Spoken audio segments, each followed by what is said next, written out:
que é depressão, cara, de verdade? Eu sinto que, às vezes, eu penso que depressão é muito psicológico, entendeu? Porque eu já tive depressão, muitas vezes na minha vida, entendeu?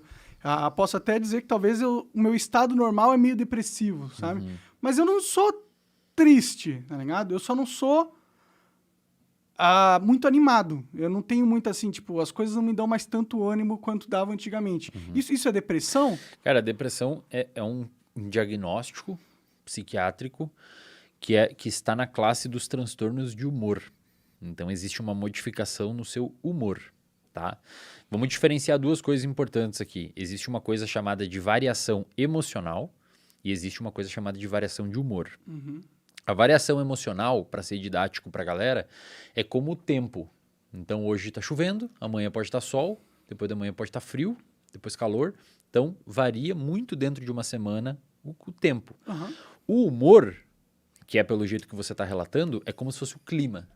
Então, no Brasil, um clima tropical. Você, talvez na sua vida, você tenha um humor mais deprimido. Sim. Isso é importante falar, Monark, porque a galera em casa muitas vezes fica 2 ou 3 dias muito mal e acha que tem depressão. Na verdade, o que aconteceu foi uma variação de humor. Perdão, de emoção. Sim. Depressão é quando essa variação emocional perdura no tempo. Você tem manuais para fazer diagnóstico de depressão e você tem que cumprir alguns critérios por um tempo específico, numa intensidade específica. Não é qualquer variação de emoção que se caracteriza como uma depressão. O nosso humor... Então, ponto. Esse é um primeiro ponto. O segundo ponto. Existem vários tipos de gradação de humor. Existe o humor eutímico, que é uma pessoa normal, uma pessoa com humor ok, normal.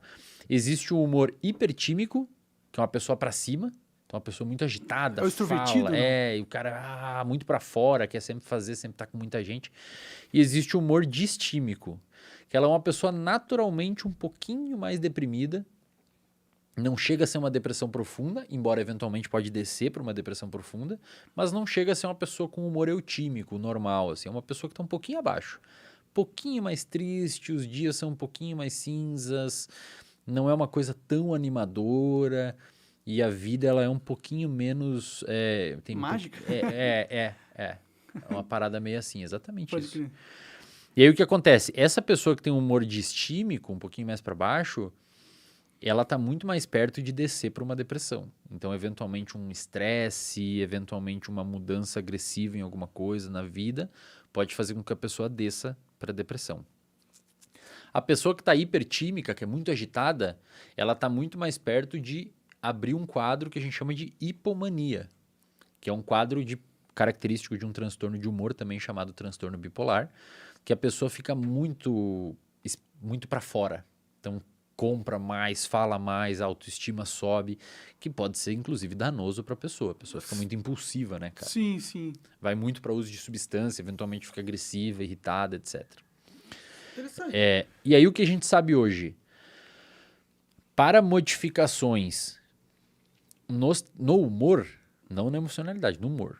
Emocionalidade, você pode acordar felizão e alguém bater no seu carro ao meio-dia e você tá puto, e triste, e depressivo, e mal. Isso é uma alteração emocional. O humor, para você cair o seu humor, hoje a gente sabe que uma das principais coisas que afetam o humor para baixo, para cair na curva, é o estresse. É mesmo? Então ele é o principal...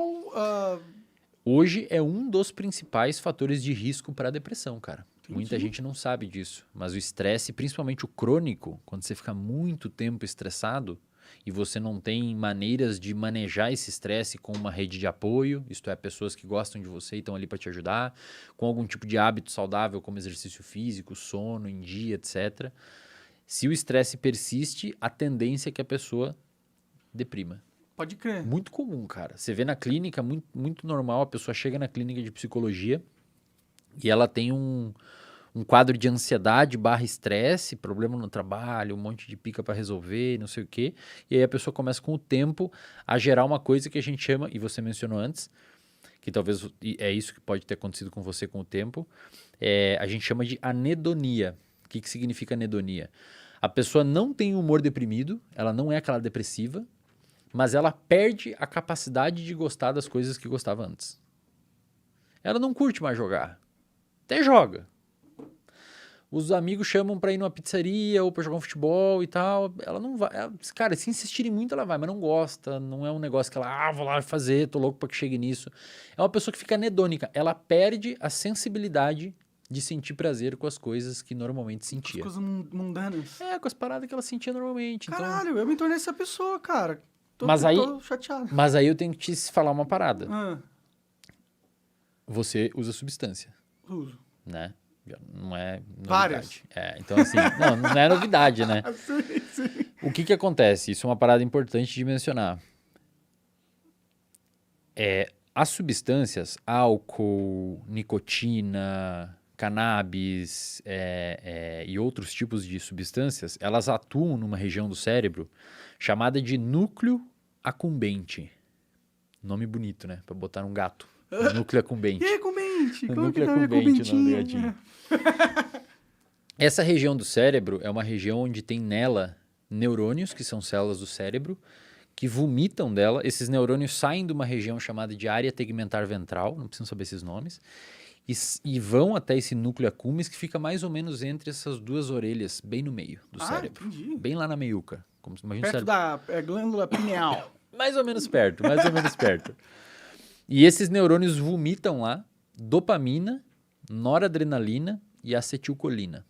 São neurotransmissores, são substâncias químicas que o nosso cérebro usa para se comunicar. Isso quando você usa droga, é isso? Normalmente já acontece. Ah, tá, entendi. Quando você usa a droga tem capacidade de aumentar artificialmente esses neurotransmissores. Aham, É como se você pegasse um carro e colocasse nitro nele. aham, Já existe gasolina, o carro já anda, mas ali você botou uma coisa artificial, uma coisa de fora. pode crer. Tá. É importante mencionar pra galera que não é só droga que faz isso. A droga, ela aumenta artificialmente porque você tá botando uma coisa exógena, isto é, uma coisa que vem de fora e você bota dentro do seu corpo. Nicotina, maconha, álcool, você tá consumindo. Mas esses neurônios, eles conseguem trabalhar de uma forma com muito mais fricção por meio de comportamentos também. Por exemplo, jogos de azar, pornografia, muito dinheiro, são comportamentos que também aumentam a fricção desse sistema, podendo gerar dependência. A galera tem que começar a manjar que você pode criar vícios comportamentais. Por exemplo, quando você está num jogo de azar, ninguém botou substância na sua cabeça, chegou escondido e pingou no seu ouvido. É só a situação É mesmo. só né? a situação em si. Uhum. E aí tem pequenas coisas que aumentam isso de um nível que pode não chegar a ser viciante, mas que engaja mais a pessoa. Por exemplo, quando você gamifica alguma coisa, tipo, por exemplo, rede social é gamificada. Tudo, é. O YouTube, A vida é gamificada, né? os negócios. A vida é um jogo. É gamificado, você tem os indicadores, aí fica vermelhinho, aí fica verdinho, e isso, cara, isso aumenta essa produção desses neurotransmissores nessa região, te gerando motivação para você fazer mais. Pode crer. Tem uma pesquisadora norte-americana chamada Nora Volkow. Ela é uma pesquisadora que trabalha muito e trabalhou muito a vida dela com adictos, com pessoas que têm problema com substância.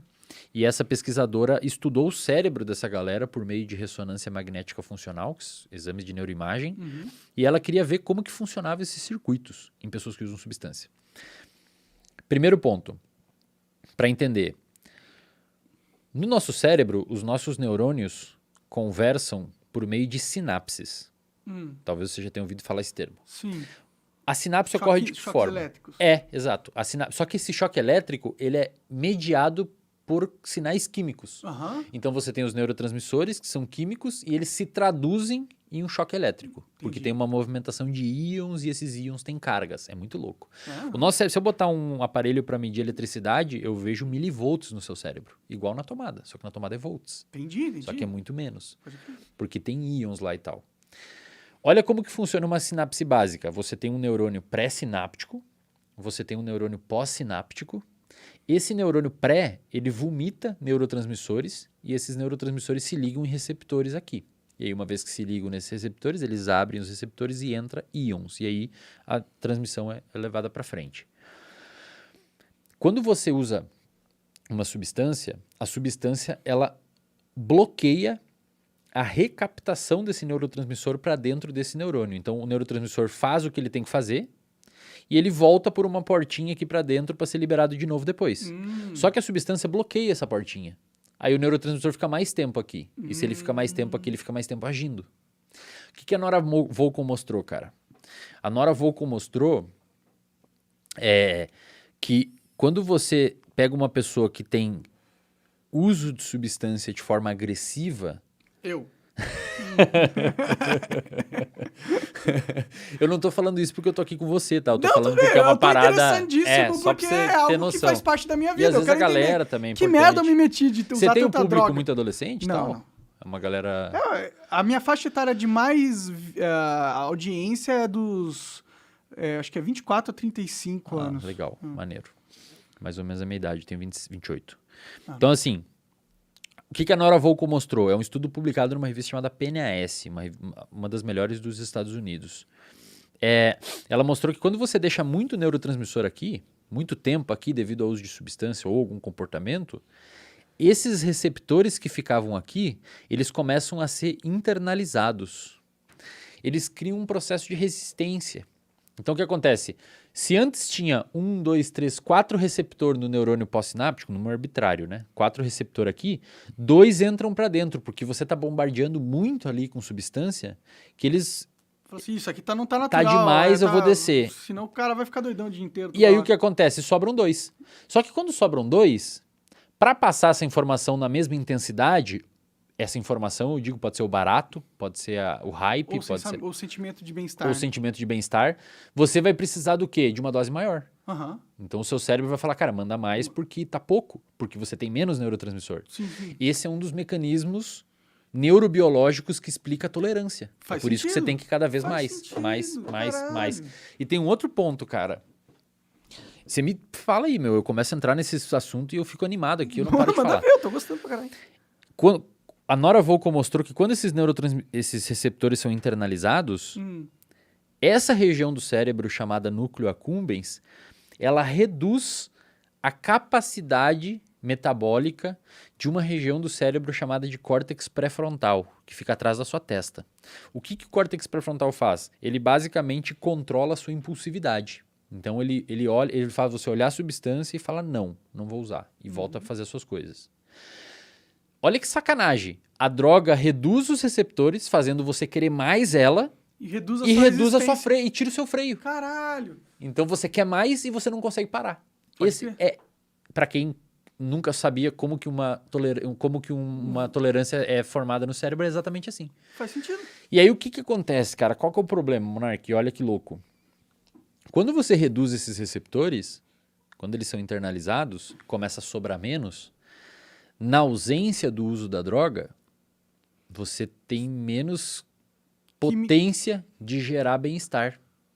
E aí você começa a ficar anedônico. Uhum. Então nada mais te gera prazer a não ser o uso da substância. Caralho, eu sou essa pessoa, mano. Eu sou essa pessoa. Que eu fudi meu cérebro, velho. Que merda.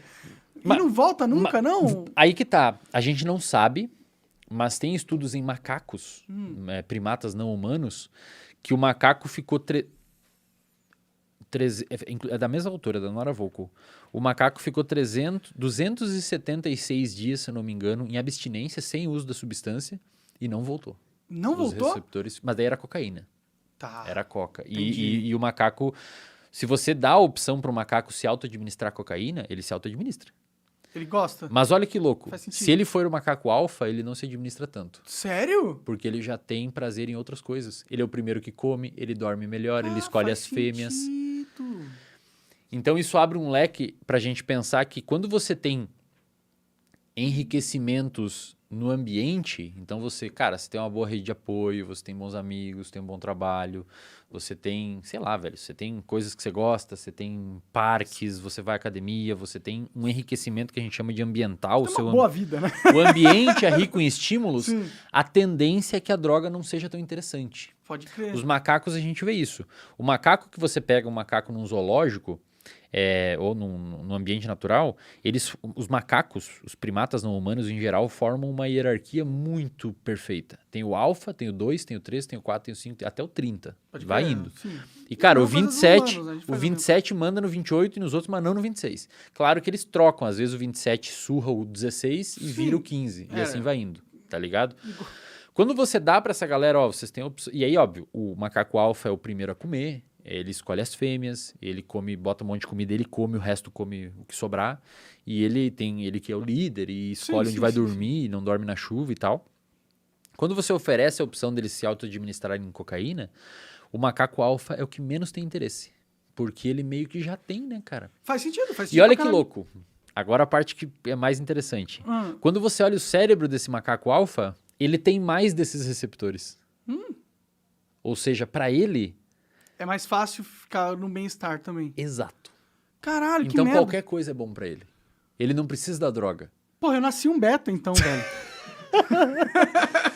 Mas, cara, você entende o poder desses estudos, Monark? Eles explicam muita coisa legal, cara. Sim. Porque o que você vê que a pessoa que começa a usar muita substância, ela começa a perder o interesse nas paradas, cara. É verdade. Assim, não é muita coisa que antes era legal. No jantar de família se eu posso só... Imagina qual é a graça de ir numa academia pro cara que usa uma droga muito pesada. Não tem graça nenhuma, velho. É monótono, O jantar em família não tem graça, os amigos perdem a graça, aí a pessoa começa a ter prejuízo social e tal. Sim. Então, e o oposto também o que aumenta a chance dele querer mais droga, porque Exato. ele não tá numa condições onde ele tem uma situação onde esses neurotransmissores são produzidos Exato. naturalmente. E, cara, e esses estudos neurocientíficos podem ser utilizados para embasar políticas públicas. Por exemplo, tem alguns estudos mostrando que quando você consegue colocar academias públicas em bairros de periferia, você tende a ter uma pequena diminuição claro que a gente não pode associar que é causal, mas uma pequena diminuição da violência desse lugar. Não, faz sentido. O cara tá jogando o estresse dele no exercício É um físico. enriquecimento ambiental, cara. Você dá mais opções, saca? Aí vai ter pessoas falando assim, pô, mas como é que tem filhos de rico que usam droga? Mas aí existem outros fatores. Às vezes a droga é valorizada no contexto onde ele tá. Só porque o cara é filho de rico não quer dizer que ele tem uma vida boa. Exato, né? perfeito. Às vezes os pais tão atarefados que não estão nem aí pro cara. Sim. Então eu acho muito foda, cara, porque quando você vê, o estudo em humanos mostra que quem usa muita substância reduz esses receptores, gerando uma tolerância e uma busca cada vez mais por prazer. E quando você olha em macacos, aquele macaco que precisa de menos substância, que quer menos substância, ele tem mais receptores. A conclusão geral disso, que a gente pode tirar, é: tente obter o máximo possível de prazer de coisas simples, naturalmente, para você tentar não deixar o seu cérebro muito exigente. Pode porque crer. senão você bota num lugar e aí entra outros problemas, cara. Você acaba de assistir um corte do Monark Talks. Agradeço demais, mas se você quiser ver o vídeo na íntegra e acompanhar ao vivo todas as transmissões, você tem que ir lá no rumble.com/monark para não perder nada. Segue a gente lá.